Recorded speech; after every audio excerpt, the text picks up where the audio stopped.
guys, my name is Emma. I am a college graduate. So yay, I finished college. So now I want to give you guys everything what I have learned throughout the years for you guys. So one of the things I want to teach you guys, and it's mainly important because I know everybody's income situation is very different, especially during this whole pandemic. So one of the things I want to teach you guys today is how to pay college without getting any loans. As we all know, when you get loans, you have to pay completely back within a certain year span, depending how many loans do you get and what's the income of you borrowing that money to pay your books, to pay your tuition, to pay if you're gonna do housing, meal plans, and things like that. So one of the things that I learned without getting any loans is when you enroll to a university, one of the things they might send you, for example for me, ASU sent me a letter of an estimate of what would be my tuition, what would be if I were to get housing, and how much money I'll be paying if I was to get books. However, everyone's estimate of tuition changes due to major and the college that you're in, whether you're in-state and out of state.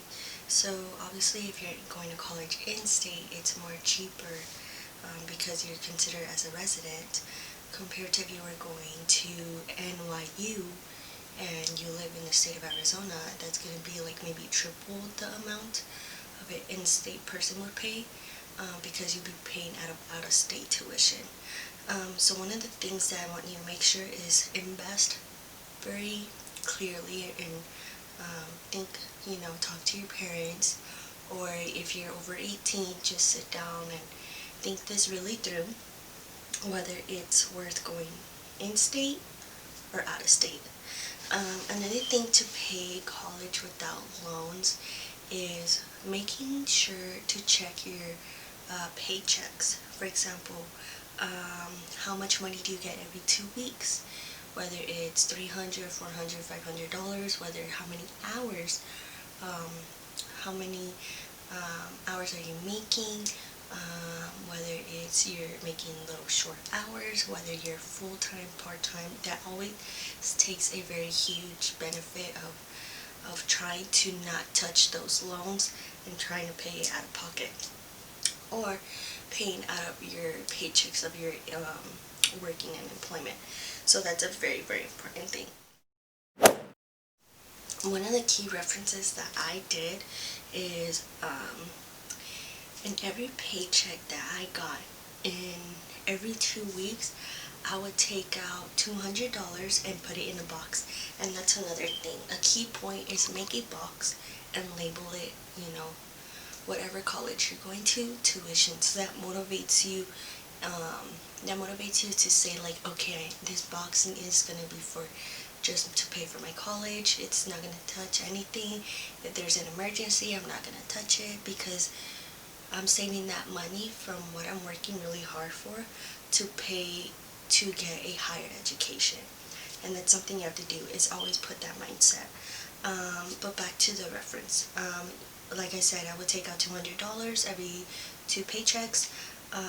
Another thing that I did is, and you can probably do this depending on what college you go to, and also see a financial aid advisor, is when you go to your university page and you go to your finance, you can check to see like what's your full complete tuition. So for say my full tuition at ASU was like 5,583, but then in the bottom of my finance at the ASU page, I got to see how much FAFSA was going to grant me per semester, and they give additional grants and loans, but always make sure that grants, you pay those back, and loans, you have to pay those back.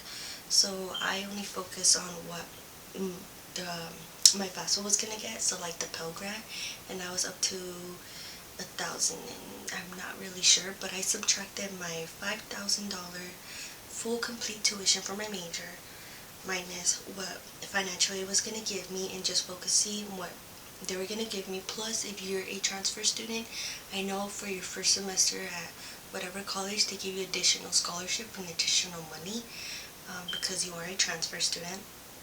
So you add those up from FAFSA and then any special scholarship that the college gives you, and then you subtract it to your full tuition, and then it will show you, when you do the math, it will show you how much you have to pay out of pocket, which you might make it seem in your head when you see the total, and if it's like 1,000 or 2,000, you're gonna think, well, how am I gonna come up with this money? And that's where saving and making a box and taking away, maybe $200 every paycheck comes in, and you do the calculations. And also remember to always make sure to check the deadline. The deadline is very important. Every college has a different deadline. For example, if you're going to ASU, I can for sure you that every school semester, the fall semester deadline is always the 25th of August, whether it lands on a Sunday, Friday, or a weekday or weekend. Your deadline, if you're going to ASU, is August 25th. So for say right now is July 5th, you have until up to August 25th to pay it, your portion of what you have to pay out of pocket. And another thing where you can pay without grabbing any loans is there is a program called Earn to Learn. At ASU they have it, but there's different names in different colleges. I know some colleges have it where you open a kind of like a bank account with them, with the college, but you have to put in a $500 deposit flat out. But then what they do is they double that amount. So for say you put $500 in and they're willing to give you $1,400 in exchange, and those $1,400 is for you to pay your tuition, your books, your housing, your meal plan, whatever you have to pay for your college education. And that's one of the things my best friend did, Jasmine did, and I know Jasmine is watching this, and she did it for her, I want to say first semester, and I think her second semester. But she definitely did it for her first semester, and it really, really helped her. But I do know that there's some minor catches, like go to a school event, something like that. But as I was saying, you can go to a school event, or you also have the complete of getting a good grades for this Earn to Learn type of program way to help you pay your tuition. Another thing that these are additional ideas when you can do is bake sale. If you love to bake, go for it. Bake pies, cake.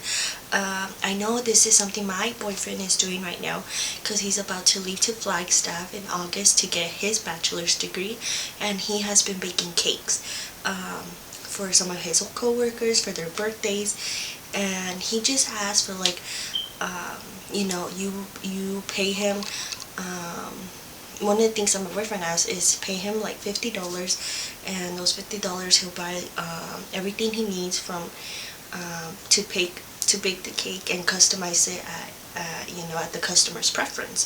So that's another additional thing when you can do, and you don't have to even be a good like chef or a baker.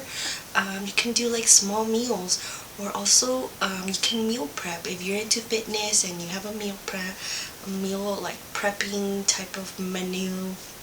Share it out, sell it, make an Instagram business account, take some good pictures. That are other additional ways you can pay to college.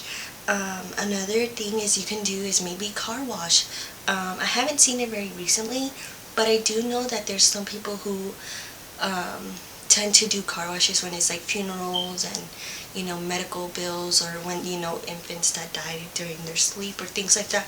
But maybe you can start something new and be like, hey, send it to your friends, family, and put it all over your social media saying like, hey, I am doing a car wash for $5.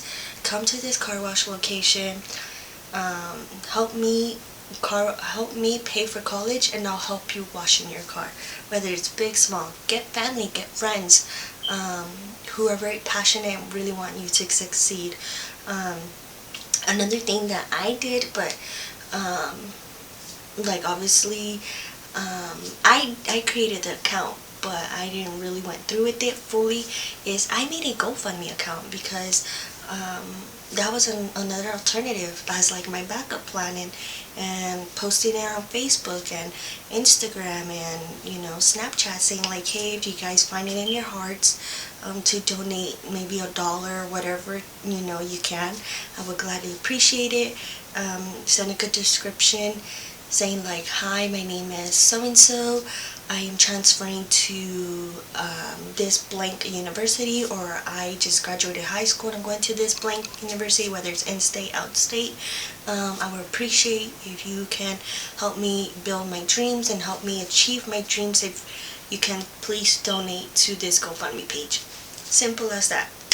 It's another alternative way to not touch those loans but still pay for your education. Another thing, if you do jewelry, use your jewelry business to pay your tuition. Obviously, I know that having a small business takes a lot of inventory and a lot of sales and things like that. Sometimes you have good sales, sometimes you have bad sales, but that's other additional ways maybe that can help you. Also, another thing when you can do is maybe find another job. I know right now during the summer of this pandemic that a lot of people are hiring, but I do know there's a lot of people really looking for someone to work from home or do calls, and they're willing to pay probably $15-18 per hour. So if you're pretty good with talking to people, wearing a call headset and making communication, if you're being paid $18-15 an hour, go for it. And this will look good because you're already having a job experience, and this will definitely help you pay your tuition. I wish you guys nothing but the best and all the success and positivity if you are starting college, coming out of high school, or if you are transferring to university. I wish you all the best. You can do it. It does test you, but just know that if you're transferred, it's just 2 years. 2 years goes by like that, very quickly.